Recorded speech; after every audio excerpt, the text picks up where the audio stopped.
Hi, I'm Katie Market, and welcome to another edition of Boiler Bytes, the show that features fascinating stories from Purdue University. Today, I'm standing on the third floor of the newest building on Purdue's West Lafayette campus. At 164,000 square feet and a cost of $79 million, the Thomas S. and Harvey D. Wilmeth Active Learning Center is much more than just another campus building. When its doors finally swung open in August of 2017, not only did it mark the completion of a project that was a decade in the making, but it also instantly transformed the campus in ways that nobody could envision. We are heralding the arrival of an all-new era for this campus. It's like someone turned a switch, and the Wilmeth Active Learning Center is now the new hub of the campus. The attributes that the Wilmeth Active Learning Center brings to Purdue is totally unique. The marrying of library and classroom spaces has never been tried before. So it used to be that you went to your classroom and then you went to the library and then you went home. It sort of blurs those lines. So you study in the space, but you can actually then, it is your classroom. Your classroom is in it, but then, maybe you hang out with your fellow students or your professor after class, and, the learning continues. The vision was to try to integrate learning in a lot of different environments. So learning within the classroom and learning beyond the classroom. It is unique in that it's a number of classrooms in one location, and again unique because it's a consolidated engineering and science library. There were 6 libraries that were consolidated in this space. Most of our information resources available digitally has allowed us to free up and control less of the space, and therefore we could integrate the library and classroom building. There are 27 classrooms, ranging in size from as small as 50 to as large as 300.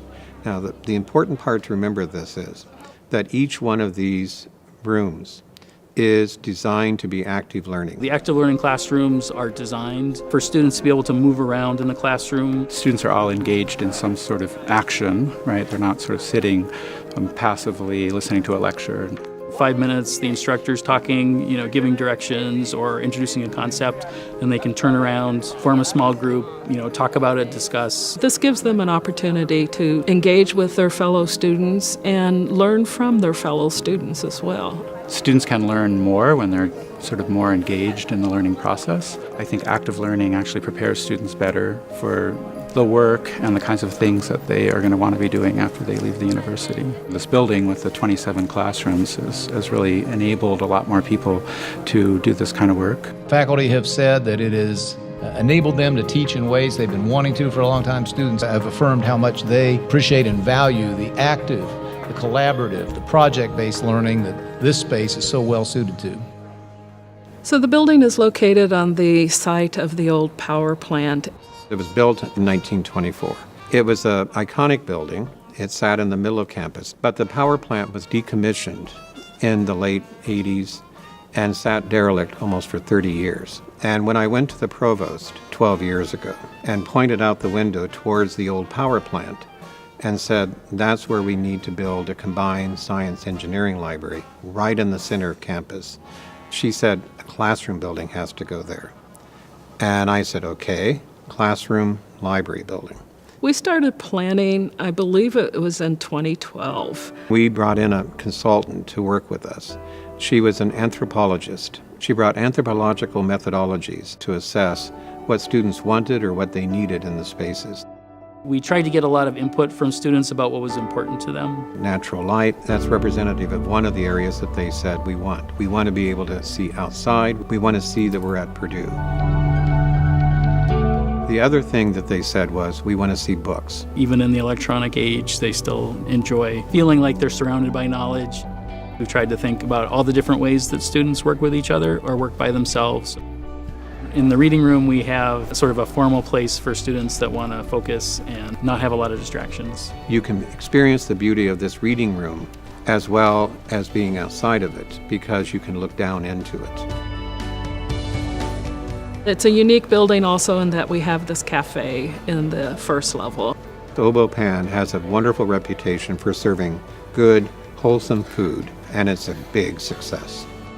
We have a computer lab that is loaded with different kinds of visualization tools that aren't available elsewhere on campus. So that's a place where students can come in and experiment. We also can teach classes and invite instructors from all over campus who want to teach various tools to students. One of the elements that we wanted to try to save was the impact of the old power plant. Before the building was demolished, we went in and looked at what could we take out of this building that would typify its role, and then reinstall them in exhibits throughout the building. You can dial up an audio tour. The audio tour will take you through the building and take you through the different exhibits.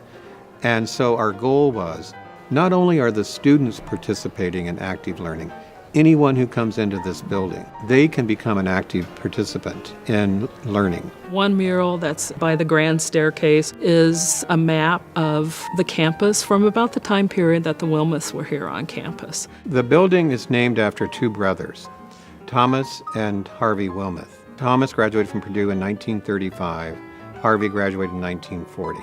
They formed a company called Scott Industries.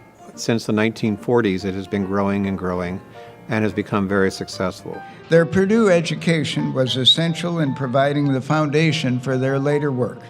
I know they would both be pleased and proud of the Thomas S. and Harvey D. Wilmeth Active Learning Center. It's a building that was designed for the future. When I look around this building, I'm really excited. We're kind of leading the path in this conversation about active learning in higher education. I think this building has the potential for changing how students learn at a university setting. This structure has eclipsed anything else that I know of on this campus in terms at least of sudden impact and I believe enduring impact on the lives of Boilermakers. The whole area in front of the building itself, has created all new life to the center of campus, and that's what I think is particularly exciting. The Wilmeth Active Learning Center is a student-centered facility that is open 24 hours a day, 7 days a week. And at any one time, the building can hold up to 4,000 students in the combined classroom and library spaces. That wraps up another episode of Boiler Bytes. To view additional Boiler Bytes segments, check us out online at www.boilerbytes.com. See you next time.